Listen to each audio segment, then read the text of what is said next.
Tonight's episode, Perspectives on Changemaking. Apologies, I'm slightly delayed for tonight's broadcast. As you can probably tell, have had some technical issues, which has continued into the beginning of this conversation with the lack of audio. I've also had a couple of delayed meetings, and we are today supporting the World Localization Day, which is an event that's happened for the last 3 years. Which is about celebrating the World Localization movement, not just today, but over the course of the month, looking at how localization can play a role in decentralizing some of the systems of power, taking away power from some of the global corporations and putting the power back in the hands of the people in the local communities. So really pleased to be supporting this important day. It's been celebrated all over the world. There's some great ambassadors that are backing this, and we've got the privilege of being one of the UK partners, and we'll be screening the premiere tonight at 8 p.m. of Planet Local, A Quiet Revolution. It's a brand new, nearly an hour-long film examining some of the amazing grassroots initiatives that are happening across the world to build new communities, build new food supplies, to take a really localized, proactive, community-driven approach to transformation. And whilst this isn't the primary focus of this broadcast, I wanted to open up with this, given that it is World Localization Day today, and we are supporting. It's really interesting because we've spent obviously the last couple of years examining some of the issues and critically evaluating some of the problems, both at the kind of mechanistic or what I would call propositional level. That's through the policies or through different scientific approaches that could be debated and analyzed. We've also looked at some of the systems, the cultural issues, the societal issues. We've examined this through the lenses recently of psychology, through the likes of Matthias Desmet. And this Thursday, we've got Charles Eisenstein on the podcast, where we're going to take a very broad assessment of some of the key narratives that have unfolded over the last couple of years. And that period of time has led us to, really try to make sense of what's going on in the world. And it's led us on a pathway where we've understood that there are changes need to happen in the world. But it seems that at this stage, coming into the next phase, beyond the kind of COVID story, the COVID hysteria, the ability to start thinking about solutions is kind of the drive to start looking at solutions has shown some real grassroots energy, but it's also been, in my view, quite sluggish. And I think for a lot of us, we've been trying to figure out, what are the core issues that we need to tackle? There's a multitude. How do we go about embracing that? So that's what I want to speak about today. I touched upon the World Localization Day because it's something that's happening live in real time today. And you'll see us again tonight. I'll be back at 8 o'clock to introduce the premiere of the film. But again, to me, it's a reflection of groups of people over the last few years. I mean, the localization movement has been live and well for many decades. But right now, people are more and more talking about community-driven change and reclaiming democracy, autonomy, agency, and starting to kind of break down some of the systems of power, breaking down or challenging state intervention, government overreach. So there's a blend of activism, grassroots campaigning, but more importantly, there's some really interesting local initiatives that are seeking to do things differently, working in new ways of thinking about how to live, how to work, how to travel. There's just some really interesting projects happening, which for us launching Elevate is something that we're really interested in, because it's very, the heat of the moment, the campaigning, the activism, it sparks the adrenaline, it spikes the cortisol, it's very emotional. It brings a sense of belonging, working with other people to tackle a set of issues, shared issues. But ultimately, whilst that's a necessary component and it will continue, there has to come a time where we have to start tackling the root causes and start looking at some of the deeper systemic issues and the cultural issues and the guiding philosophies that have kind of led to this, as well as the kind of institutional problems and the kind of imbalances of power whereby certain corporations and groups of individuals and groups of companies, NGOs have, a dominant effect. We need to start breaking that down and thinking about how we start to build a different reality and how we have the power to do that. So my question is, are you now ready, in the wake of what we've seen for the last 2 years, to actually roll up the sleeves and help reshape the world in the wake of COVID-19? Because at the peak of lockdowns and the mandates and the kind of coercion around the vaccine rollouts and the intensity of all of that, there was a lot of activity on social media.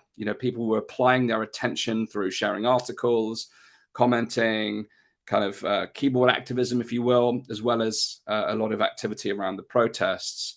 Now, obviously, that subsided somewhat, and it's left a gap, and people have got on with their lives, which is understandable. And I know some people want to check out and just live a positive, healthy, happy life and go back to doing things their own way. But there are enough of us out there who have been affected by what we've witnessed in the last couple of years and want to start to think about how we can do things differently. And I think that's a much smaller number of people. That's certainly been my observation so far. But certainly when you start to have conversations around positive steps and something that's more desirable, I think we live in a culture where the mentality that we're kind of constantly hunting for the truth, or we're looking for the perpetrator, we're trying to find the instigators and trying to make sense of what's going on. That can lead us down a pathway of constantly looking for the problem and to define not only the issues, but those who are responsible. And I think there's a place for that. I think it's a necessary component of change making. It's a necessary component in any space of whether you're starting a company or an entrepreneurship journey. You need to define the problem and who's affected by the problem in order to start to develop solutions. So it's a necessary component. But I think at this stage, it can become, the kind of dopamine effect that comes from that truth seeking and sense making can lead people getting stuck on the path of that piece of the puzzle, which is trying to understand the world that we're living in. And the other challenge with that is that many of us have lost trust in institutions, individuals, world leaders, but not only trust in individuals, we've kind of lost trust in humanity and each other as human beings. And that's a risky place to be in terms of becoming empowered in order to make a difference, because what kind of life is it where we feel a lack of connection to our fellow humankind and where we feel a sense of distrust of everything around us? And that's part of the consequence that comes with that kind of ever expanding exploration of the problems that we're facing. Whilst it's a necessary component, we must remain grounded and keep our feet firmly on the ground in order to keep that rational mind that keeps us focused on what the issues are, but that enables us to actually pivot to say, okay, well, now we can see some of the problems. Now that we can see some of the issues, what are some of the ways we go about solving it? And tackling policies as they emerge, as I mentioned, through campaigning activism, is really a patchwork solution. It's a symptomatic challenge where we push back on certain pieces of legislation, but it doesn't actually address the root cause, and it doesn't actually create long-term change. It may carry temporary relief. So personally, at the beginning of the year, when we transitioned from the Pandemic podcast to launching Elevate, the Elevate podcast and the Elevate network, we've been trying to find our feet over the last few months. And, we've made some errors on the way. We're kind of trying to find our path. We're trying to figure out, what are the issues that we stand for and against? What's the kind of mechanism of change? And we've just come to a point now where we're kind of clear on the next few steps of the journey. But it's emerging. I think if anyone had a roadmap or a set of answers to the problems we're facing, we would probably solve them by now. But for those of us who've looked at kind of the nuances of the problems and realizing that, this is not just a systemic issue, it's a cultural, philosophical issue, it's a societal problem, which is linked to our institutions, it's linked to our way of life, it's linked to the guiding philosophies that underpin our way of life.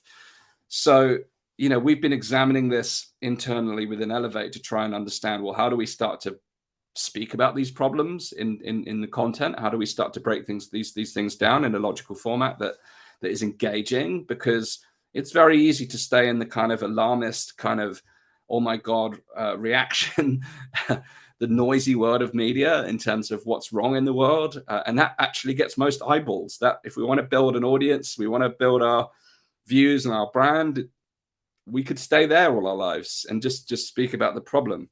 But from a personal point of view and for the team I've assembled, we don't want to live in the problem. We want to start building solutions. And the conversation around solutions is probably going to attract fewer people, but actually those people who are committed to finding a path ahead, I think will embark upon a really interesting journey with some really interesting shared learnings and experiences and some quite remarkable transformation, both personally, individually, by stepping into that leadership space where we're actually seeking to lead change, but also the ripple effect that's created within our communities, within the wider world. And I truly believe that this is a remarkable time to be alive. I came into the 2020s really excited to see a decade of change. And I always say, have to be careful what you wish for, because, the last 2 years I would not have asked for, but in many ways it's set the scene, it's laid the table for really vast and fundamental shifts. So the chances are, if you're watching this piece of content or you've watched our other content, whether through the Pandemic podcast or our early ventures into Elevate, where, the clue is in the title, we want to come out of this kind of anger, fear, frustration, and elevate firstly our own state of mind to start feeling joyful, a sense of inner peace, feeling alive and vivacious and excited again, not kind of demoralized by the state of the world. It doesn't mean we haven't got a healthy dose of realism and a healthy dose of awareness of what's happening. And it doesn't mean we're going to go, meditate on a mountain and expect the world to change. There is a role for that. Some people are going to take that on, but that's not our space. We want to understand what are some of the practical solutions to the issues that we found. So, as I said, the chances are you're probably here because you're greatly concerned by the way the world has unfolded over the past couple of years, and you're compelled not only to continue to make sense of the issues around you, but actually more broadly, you want to play a role in somehow becoming a catalyst for change and to creating a brighter future and altering the trajectory that we're on. Because, we know that COVID has created the most significant blanket interference into our individual and collective freedoms in recent history, if not all of history. It's exposed deep fragilities in our societies. It's highlighted the need for urgent systemic change and reevaluation of our priorities. We've seen corporate interests dominating over democracy, corporate interests dominating over our economies, over science, over media. We've seen freedom of speech and the right to protest under threat. We've seen media narratives become dogmatized, politicized, moralized, replacing objectivity.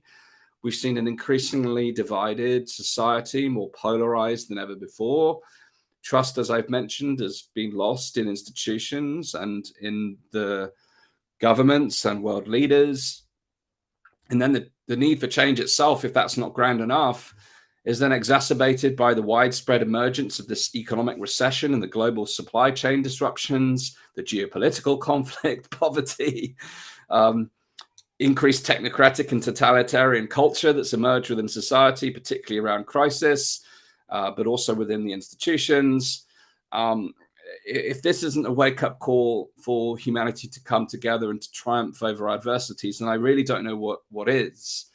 But as you and I probably know, helping people to understand the issues of our time is part of the battle when we face such a captured media that simply propagates these mainstream big narratives. So actually, the reason why we aren't seeing this huge generalized waking of humanity, I believe, is because of the part of the problem that we're here to tackle.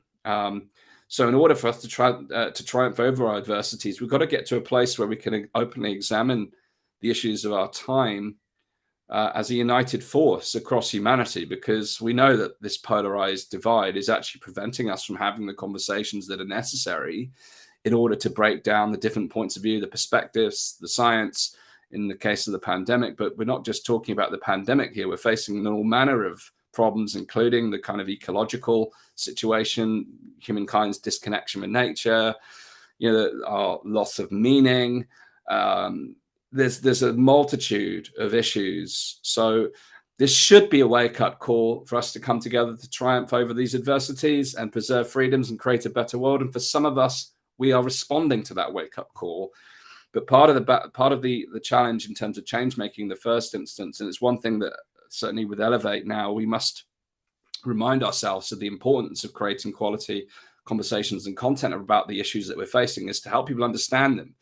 Because I think over the course of the pandemic, as I recorded the pandemic podcast, a lot of people came to us because I was willing to articulate the things that other people weren't as courageous enough to speak about. And I watched the first ever video that I did, and it went viral, and I tried to reverse engineer what did I say that led to people sharing that frantically, to the point where something like 5,000 to 10,000 people had shared it within 24 hours. What did I say that struck a chord with people? And it was, to me, it was looking back, and I was speaking out loud what other people were thinking, but not yet saying. So for me, part of the challenge in terms of change making is that quality sense making conversation that's willing to ask the brave questions that others aren't perhaps willing to address. And by doing so, if communicated in a clear and effective way, then people can start to pay attention to some of the challenges in their world. And that could lead to an understanding, because I believe that awareness is the first step to change. And often, once you've reached that point of awareness and understanding, your mind instantly will go, not instantly, but will start to gravitate towards, okay, well, how do we change things? What are we going to do? But we must recognize, in order to reach that point of what are we going to do at scale, we've got to get through that awareness, that awareness cycle. And the problem is, we've got this bought media, mainstream media, where many of us have lost trust in. I personally, up until recently, didn't have a television. I chose not to consume any digital media in that form. Eventually got it so that we could actually watch movies on something other than our laptops. But still not consuming media in that fashion. But yet there's still a lot of people out there who rely upon the mainstream media, whether it's print, TV, other forms of media, radio, social media, to consume the news. So we've got this issue in terms of breaking through those mainstream platforms in order to start to ask the questions that other people aren't asking. But that to me is, again, illustrates the importance of creating content as a first step in change making, to help people in a very balanced and open and credible way to ask questions, but also more increasingly, I've been talking to the team at Rebel Wisdom in recent weeks, offering the opportunity to have the right to reply, so we can actually have much more open debate, almost restoring what I would call the Greek agora, that space where people come to exchange ideas in an open fashion. Because in terms of where we are right now, and I've mentioned this on probably 2 podcasts now, they used to say that speaking the truth is a revolutionary act.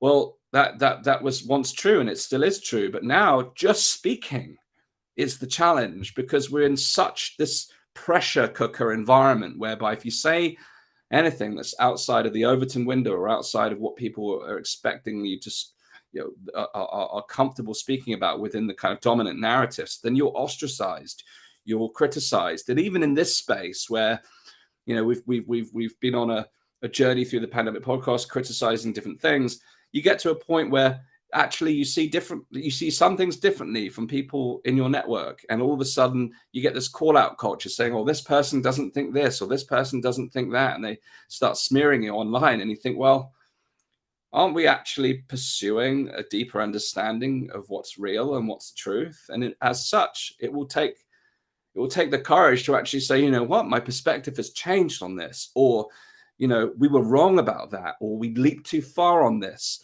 Because there is a distinct lack of that in the world. And I think we need to be able to create the conditions in order to have a proper public square. And I've got a guest coming on the show to talk about this. They're actually building a platform in the US for this, where we can have a proper public square which doesn't descend into shaming, smearing, ad hominem attacks, attacking people's character, where we actually can have a rational debate and create the frameworks for that. So I'm here to talk about change making today, but I think that piece around how do we raise awareness of the issues of today, given all of the constraints that we're facing, both from a practical point of view in terms of the media, but the kind of the group identity, the group think. These are complex problems that aren't easily solved. But they're also, it's one of those things where I say that's simple but not easy, because actually having the internal barometer of integrity and authenticity is something that each of us can embrace today, right now. And having that barometer of integrity will enable us to call things out in a way that's meaningful, not the individual that's providing the information, but calling out the facts and challenging the issues. Because when we personalize these problems, we create the conditions that shut down debate. So to me, this is about how do we open up debate? How do we challenge the issues of the day? How do we create those conditions where we can actually have conversations about the issues of our time and involve multiple people from different perspectives in order to address these things? That, to me, is the first thing we need to think about. But ultimately, this is a time for truly new thinking about how to create a better world for the people on the planet. So now, more than ever, we have to decide how we're going to do that. And the trajectory that we're on, there are things that we can lay down, certainly within This Is Our Thinking with Elevate, where we can say concretely, these are the things that we stand for in principle terms, and these are the things that we stand against. And it's important to be able to define that. Now, in the context of the pandemic, it was relatively simple because it was based around a set of policies generally. But in terms of a way of life, a culture, our values, our overall aims, the problems we're working towards solving, and also the solutions we want to bring, it requires some depth of thought and engagement with communities and actually starting to establish what are those priorities. But ultimately, if I think about it off the back of the last 2 years, what stands out for me is the trajectory that we're on threatens our kind of the way of life as we know it. It's becoming increasingly authoritarian, not through necessarily only governments or governance, but also as a cultural problem. Totalitarianism is showing up through culture. There was a speech taking place in Bristol, where I live, just yesterday, and it descended into madness. There was just really vile exchange between those who saw the world differently. And I think, how can we move the world forward when you've got people who both feel passionately about the issues that they stand for, but they take potentially opposing views? But actually, when you break it down from those opposing views, if you actually break it down to a set of conversations, you probably find that they're fighting for similar things. They just don't realize it because we've been so brutally polarized. Maybe those are extremes. What was witnessed in Bristol yesterday, maybe that's a function of something on the edges of the bell curve. But what I've come to recognize is quite simple for Elevate, and there's lots of things that we stand for, but ultimately we stand for free, open, democratic societies, because those are the things that have been threatened most strongly. And I think for those people who have followed us and our content over the last couple of years, those are perhaps some of the more important elements that we've seen deteriorate over the course of the pandemic. But it's been a sliding problem prior to the pandemic. So standing for a free, open, and democratic world, I think, is a flag that we're willing to put down, where we envision a world where societies and individuals have the opportunity to flourish, because that flourishing to me is kind of the essence of living. You can have fleeting moments of happiness, you can have fleeting moments of progress, and then you can have challenge. But flourishing is the kind of growth that underpins all of that at a kind of deep, meaningful level, as opposed to this kind of external markers of progress, which is actually in some ways part of the problem. So in terms of change making, where we are looking at this from where Elevate stands, we're kind of building a platform on a guiding philosophy to make the world a better place, that all that is necessary is for one to imagine that world that we wish to create and then start living it as though it were already here. And that might sound like wishful thinking, but actually, from a point of view of our own behaviors and how we show up in the world, if we attend a protest like I've just described that happened in the last 24 hours here, and you see the world differently from those people who are presenting, what is an optimal way to show up that is actually going to lead to an engaged and meaningful discussion? What's going to actually progress the world? How do we show up in ourselves? This is why I see the intrinsic link between personal transformation, dealing with our own traumas, dealing with our own fears, recognizing that trauma and fear are the driving factors of some of the kind of sociopathic problems that we're witnessing in the world. So if we aren't willing to confront and address those problems inside of ourselves, then how can we expect others to do the same? So this guiding philosophy is works on two levels, really. It's about seeing the world that we want to create in practical terms, but also imagining how we play a role in that and how we show up and how we start to live in accordance with that vision.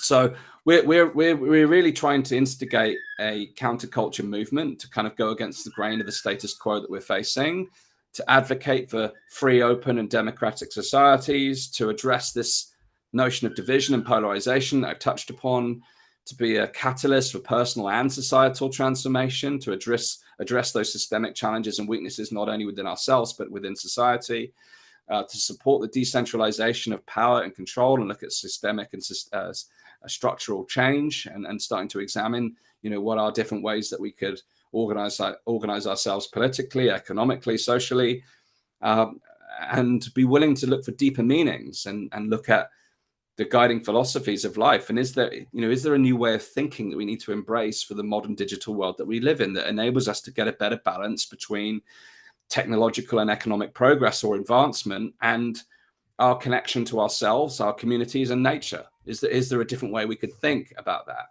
Is there a kind of meta-modernistic view of the world, given the problems we've seen with modernity and post-modernity? And watch out for my conversations on these pieces later on, because I'm going to start examining these philosophical elements, because they're playing a really guiding role in the trajectory that we're currently on. And if we don't get to the roots of the problem, human beings, one of our teams says there's 99 problems and every one of them is a human being or originates from a human being. The same is true in the world we live in. It's just, unfortunately, it's a lot more than 99 problems.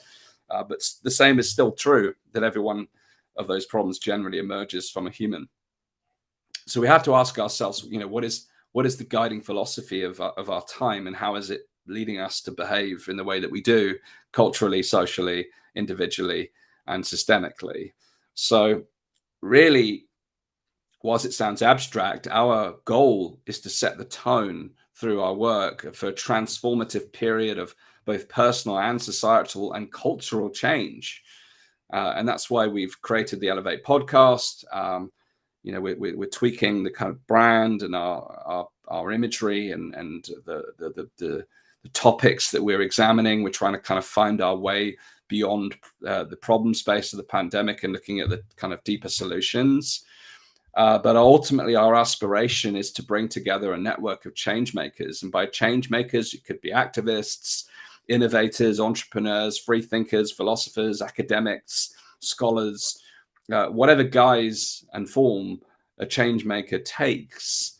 We're looking to build communities from all across the world who are willing to come together to explore solutions to the complex and challenging issues of our time.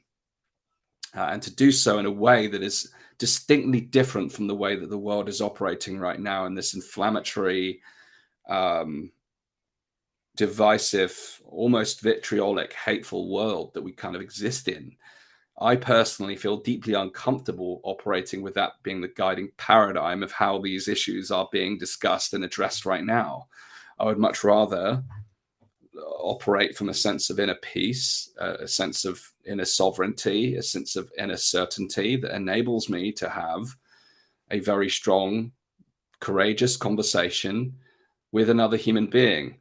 There is a space for people to have safe spaces who need them, but we need courageous spaces right now to examine the issues of our time, and to which end I believe that our greatest opportunity right now in terms of creating impact is not just in connecting with one another, but it's actually creating those courageous, empowering spaces where it's acceptable, not only acceptable, but encouraged for people to speak up.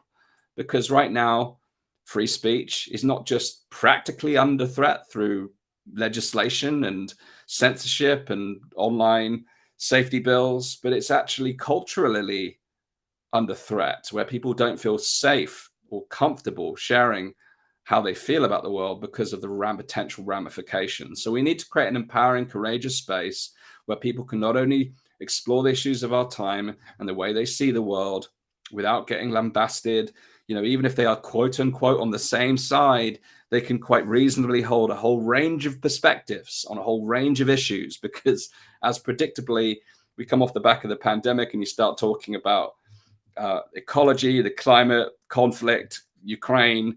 There's almost an expectation that people who have rallied together for the last 2 years are going to see everything else from the same lens. It's not reasonable to expect that. And we need to be welcoming diversity of thought and perspective and embracing that, even if it's different from our own, and holding a space where we can actually address those conversations in order to actually help find get closer to the edges of truth. So by creating this kind of space where we can have these empowering conversations, but then not only that, support each other in our own individual and shared kind of pursuit, not only of sense making, but of action, of the kind of solutions that can lead to deep and profound change. That's really our prerogative. That's really our overarching aim within Elevate. Our challenge has been kind of putting our flag in the ground and saying this is what we stand for and stand against. There's clear issues that relate to the pandemic, but building an organization that's set up for change making over the long term, recognizing there's a much broader and deeper set of challenges. How do we embrace that? How do we bring that forward? How do we prioritize has been a big piece. But nonetheless, our overarching aim is to connect individuals, institutions, organizations, thinkers who are reevaluating social systems and exploring how to create personal, cultural, and societal change or transformation, or even liberation. So by linking people to projects, campaigns, initiatives, helping build networks, bring communities together, exchange of ideas, then we can help to catalyze those ideas and help transform them into reality. And that's really our prerogative, moving from content to what we've built with the Elevate Network to actually support that change-making process.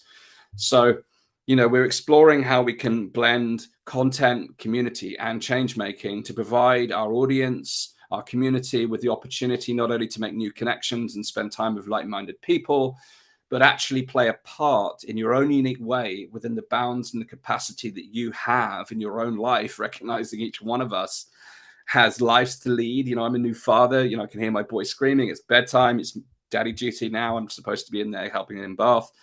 Due to technical problems, we're delayed here on the broadcast. So we have life that gets in the way of what we're trying to do, but it doesn't get in the way. It's part of us. So how do we create an opportunity for people to play a part in contributing in whatever way that suits their lifestyle? So we're putting together a network of activists, change makers, entrepreneurs, creatives, free thinkers from across the world to explore what's emerging, to challenge mainstream narratives, to unravel the key challenges facing humanity, come to a sense of shared understanding, try to get a shared sense of, okay, what are we in pursuit of? What are we standing for here? What are we standing against? How do we actually create change?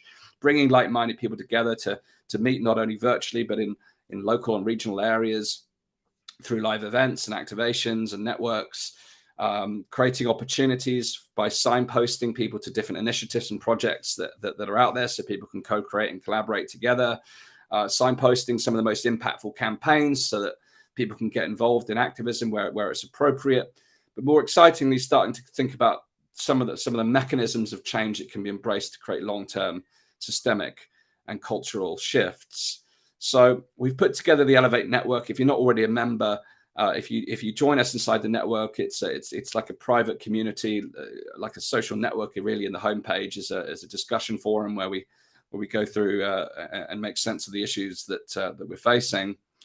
But by joining, you'll become part of a rapidly expanding network of pioneers, change makers, activists, thinkers who are looking in different ways how they can contribute to driving change and developing new ways of thinking that can disrupt the status quo and lead us towards that brighter future. So, we're building this on the back of what we've done for the last 2 years with the Pandemic podcast, for the issues that we've examined through COVID-19, and much of that work will continue. We're now into a new phase where we're starting to kind of take a retrospective look, working with different organizations and individuals to kind of look at how we can create reform off the back of the last 2 years. We're creating working groups around that. But more importantly, in addition to that, we're looking at how we move forward and starting to starting to share insights around how we can start to iterate the political systems, economic thought. There's some just really interesting conversation. There's lots of people interested in education. So what we're trying to do is create the environment where we can create the space for people to explore these issues, but not just explore the issues, where we can actually provide tools and principles and practices that can actually help people turn their ideas into reality. Really as a platform for change making. So we're growing pretty fast. We've just reached nearly 5,000 members. That's a fraction of our overall audience and subscriber base. And I think, as I mentioned at the opening of this conversation, that's a reflection of the fact that, being willing to identify yourself as a change maker, someone who's out there actively pursuing solution, is a leap forward from where we've been for the last couple of years. Those people who are kind of driving forward solutions are a unique breed. And I know that there's many of you watching this now who are in that space and haven't yet come across what we're doing, the Elevate Network. But we've got a small team at the minute. We're growing. We are building an organization that can hopefully go the distance financially, because we've done a lot voluntarily over the last couple of years. Kind of really worked as a kind of bootstrapping initiative, but now we need to go pro and think about how we can raise finance without disrupting our aims, and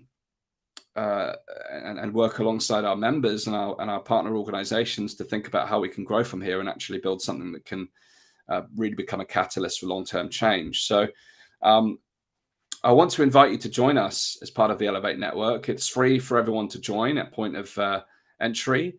However, in the context of building a financially sustainable organization, we've also created a supporter program for our podcast audience and for our community, which will help us to fund the next phase. It's our losses in the first 5 months of the year. We've invested around £20,000, which in the scheme of things is not a huge amount of money, but we're 20K in the red that we need to recover. We need to start to make sure that we're generating enough monthly income to cover the cost of our team, our software, our equipment, and not just cover the cost. It's actually, how do we start to expand? How do we start to really reach beyond our current impact, so we can actually make a difference in the world? So we've launched a community program which will help enable us to continue to produce rational, sense-making content and expand that. I really would like to move once again towards daily content. It will help us deliver impactful campaigns and help to pioneer change through our kind of catalyst platform, where we're looking to bring people together to actually instigate profound change. So if you join us as a supporter, you can take part in our live Q&A sessions with our podcast guests. You can join our community and sense-making calls with our wider members. You can share ideas with like-minded people. You can start collaborating, working on different projects, get discounts to our live events and festivals that we're putting on, getting involved in our kind of activist campaigns that we're supporting and the grassroots initiatives. Any bonus content that we're creating, we're putting in the supporter program, behind the scenes updates, getting involved with our members on actually creating the organization. All of that is part of our supporter program, which is designed to help us to build an organization that can become a catalyst for long-term change. So I want to invite you, if you haven't already become a member, to join us inside the Elevate Network. It's a change-making platform and community where you'll have the opportunity to connect with like-minded people, activists, change makers, entrepreneurs, and free thinkers, just like you and I, where together we can go about co-creating a free and open democratic world where individuals and societies have the opportunity to flourish. So if you're not already a member or a supporter, come and join us at weareelevate.org. It's a unique time to be alive, and we hope to be one of the organizations that's out there to really help to pioneer change. But we don't have all the answers, but we're asking a lot of the questions. And by working alongside our members, working alongside our supporters, we can really start to accelerate change. So it's my hope that you'll come and join us within our community. Once again, that is weareelevate.org. The landing page will give you more information about what we're trying to achieve. The community is our stepping stone towards our web presence. We're going to build a new website with all our content going forward. But you can join our community at weareelevate.org right now. get involved in the conversation. You immediately, by joining, whether you join as a member or a supporter, you'll be able to immediately join our discussion forums, join our different groups that we've set up, look out for the different events, including the event tonight. We've got the live streaming of the premiere for the Planet Local, the film that's we're screening at 8 o'clock tonight, looking at the localization initiatives that we're supporting.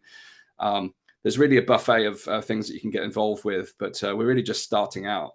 We're a startup, really, a startup change organization, and we've got a bold vision for the future.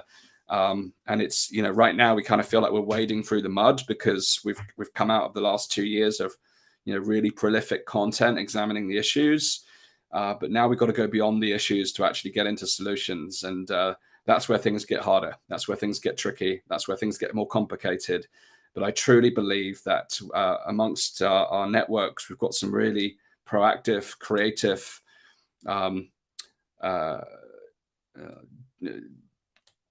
fascinating change makers. I was just thinking all these different adjectives that I would throw out. So we've got some amazing people within our network that when we put our minds together, then we can actually come up with solutions. We can actually create change. We can actually start to think differently about things, but it's not until these networks start to come together that change really can happen at scale. So we want to play our part. We want to be a catalyst.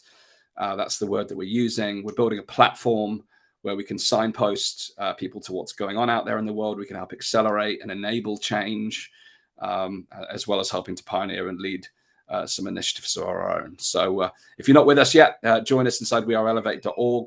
I got to tap out now and go and make sure I can go and support Lizzie and my boy Zach. It's bedtime, but I'll be back later on tonight for 8 o'clock, where we have to celebrate World Localization Day and explore how localization can help decentralize the systems of power and put more opportunities in the hands of the local communities in order to move towards that free, open, and democratic world that we've talked about. So thanks again for tuning in. We all have a part to play.